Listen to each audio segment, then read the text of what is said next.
See you later, young man. Yeah, thank you, Mums.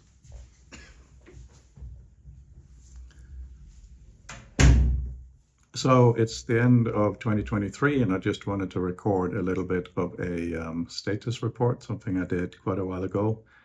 And now my life is a little bit different because Ismail Sarah-Gilden introduced me to the right people to introduce me to the Sloan Foundation in the US, whom have given me a grant, a 2-year grant to continue the work we're doing, with a particular good amount of money to do actual software in extended reality or headsets or AR, VR, or whatever the term is used at different times. So Emily and Edgar and me are having a fantastic Christmas. He's growing up just so well. He's going through growing pains, of course, wondering about this and that, but he really tries to understand what it is, and he's a very good boy. I really don't understand how I managed to get Emily and Edgar. So I would like to start by saying a few thanks, first of all, to my parents, who gave me all the freedom in the world. And as I've been reading in a neuroscience book, freedom is not always easy. It can actually lead to depression. And for me, I had that in my 30s. I've had all the opportunities in the world. I've been a very spoilt boy, lazy, all these things people can say. And Emily helped me get some rigor. She said, basically, don't lead a playboy lifestyle. If you really care about this, and I'm not talking about using technology to help people think and communicate, particularly with text,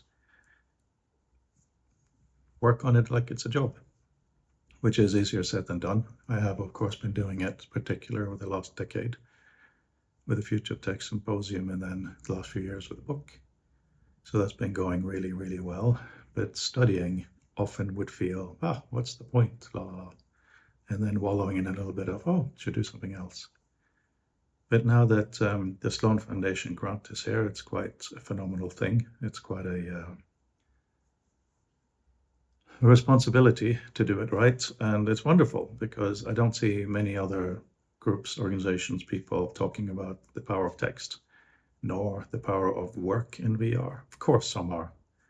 But the group that we have together now with Fabian and Brandel and Adam and Leon and Mark and Peter and beyond is phenomenal. I think we can do real things. Our current issue is basically how to get a document, because we are starting with augmenting academics in this. That is what we've been told to do, and that's what I'm very happy to do. So it's getting a PDF into the headset with visual meta being a part of it, because what I have found is that almost anything you want to do digitally, if the system doesn't know what something is, it can't be done. Then it's just flat data, like a JPEG, like an image, like nothing.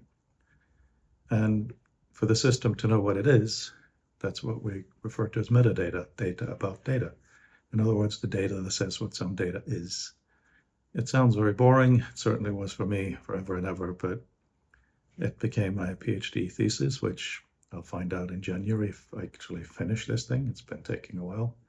But I'm very grateful for Wendy, Liz, and Dave, particularly Dave, for having given me the mental space and discourse community, particularly with Mark and Chris, to work out these things and get to what I see as being the root, which is the importance of metadata. So anyway, with the Future of Text in XR, founded by the Mellon Foundation. Mellon, there we go. That's a slip thinking about Deanie there, because Deanie, my partner, has been doing Mellon grants as well.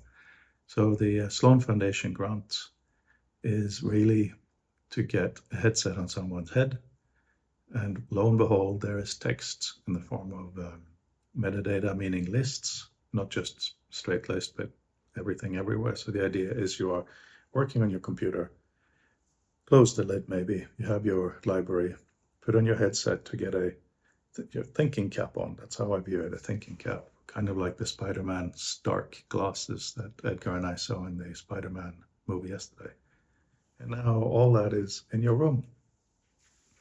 And one thing we have learned is that it seems XR is very good for the small and the big. For the small, block out everything and focus on a tiny thing, but also to use the entire space to think.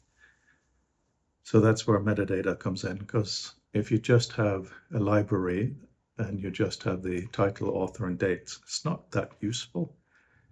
So what I've been building with my own money, it needs to be said, not Sloan, because it is for my commercial project, and that is actually a bit stressful, is in Reader, you can run an AI operation to extract, for instance, all the names in a document. Anybody can write any prompt they want in Reader, but I've been experimenting with names. You get it, you check it, you delete what you don't want, and you click Save Metadata. So this metadata will be made available through JSON, Visual Meta, all that good stuff.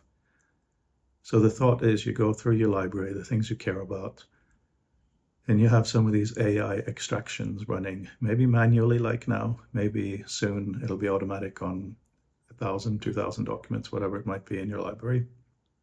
And then when you get into your XR environment, this is where we can start experimenting with the stuff that particularly Brandel and Fabian and Leon and Adam have been doing with having textual representations. I can imagine things that have been talked about forever, such as a map on one side of the room, or maybe a globe. Globes are really cool, scaling them. Maybe a timeline, maybe on the wall you have people's portraits. All of these things could then be associated because we've extracted the names of places, people, all these things.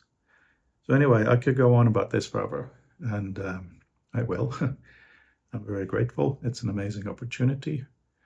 And the people I've been working with have been amazing, including Bjørn Bohud, whom I saw in Norway for a few days, helping me understand the networking things. So I hope to maybe do an update like this in a year and talking about what we managed to get done. So that's important. And this comes in context of the war in Ukraine, which is ongoing. Global catastrophe, climate change, which is ongoing and getting not the attention it wants, plus what I see as a horrific situation in Gaza. I'm not going to go into that now, but suffice to say, my close friend Harsha, his widow Chitose, works in Gaza, and I feel so confused and horrified that it's possible to be overseeing, to be living through genocide of moving people out of where they're living and killing, at the time of recording this, 20,000 people, including over half of them children. So the reason I'm mentioning all of this is a bit for context, but it's also, if we're going to try to make a better world, we'll need more spirituality. We'll need to look at the world as holy. We'll need to look at each other as valuable and connected. I'm reading 3 different books on brain science right now, how the brain evolved, and so on, to see, and also Andy Clark's prediction machinery book, which talks about the brain as being basically a prediction engine that's interruptions is what, in good or bad, and where emotions come from, all these things. We have to study it, because once we have a completely all-encompassing visual workspace, we should really take advantage of that and not only make it social in the superficial sense and in gaming. And I do love gaming, nothing wrong with either one of those, but I'm afraid we're going to get in a situation where the big companies will own the metadata, like Microsoft owned the Microsoft Word formats and all of that for many, many decades. And that was just in a rectangle. Now it's your entire world. So that's why I'm working so intently on visual meta aspects, or at least make the data visual. It doesn't have to be my style. It really doesn't matter. And also the paradigms of going into this space will be set early on. You know, once you do a certain thing, you'll keep doing a certain thing. We were in Rome a few months ago, and the text on the inscriptions on the monuments basically looks like what you read in a newspaper today. So with interactions, it's going to be important that we extend our dreaming. Doug Engelbart, my mentor, said that dreaming is really, really hard. And here's the wife. Look, Emily, there's the future. Oh, actually, I thought you were going to cut this. Okay. No, it's not. So I'm recording this on the iPhone 15, which for end of 2023 is an amazing device, but for some reason, even though I'm using the Black Camera app, it cut when I was talking about things. And I believe some of the end was, I was talking about, well, in Hamilton, there's actually, the actual Alexander Hamilton said it's easier to make something or implement something rather than change something. And he was talking about politics, but it goes for interactions too. And copy and paste, it's been around forever. Innovations in how we interact with a personal computer, hardly anything has changed because we believe we have the truth. As a professor said at Syracuse, and I cannot track down his name, because truth kills creativity. Once you know something is something, why think of something else? So now what's amazing with XR is that we have this entire workspace, the entire room, whether AR or VR, and we can imagine what it's like to work in there. It's incredible. And I hope that at the end of the year that is coming, we'll be able to report back to you that we found robust and fast and easy mechanisms to get work data in and out, and that we've been experimenting with all kinds of ways of listing things and working, so that hopefully the interaction mechanism similar to copy and paste won't be owned by a big company like Microsoft owned the Microsoft Word format. And I'm not sure if this was in part one, but this was on a little rectangle, and it's stymied growth for a long time. Now it's the whole entire environment. When we have information moved in there, how can we interact with it? How can we take it out? How can we share it? And so on. It's an opportunity. And we're not just doing software this year, we're also doing another symposium and another book. So with this extra speed that we get from the Sloan Foundation, I aim to invite a broader range of people, hope to have a bigger discussion on what the future of text can be in extended reality and how we can extend our minds by extending how we interact with our textual knowledge in XR. Thank you for watching, and let's see how this goes.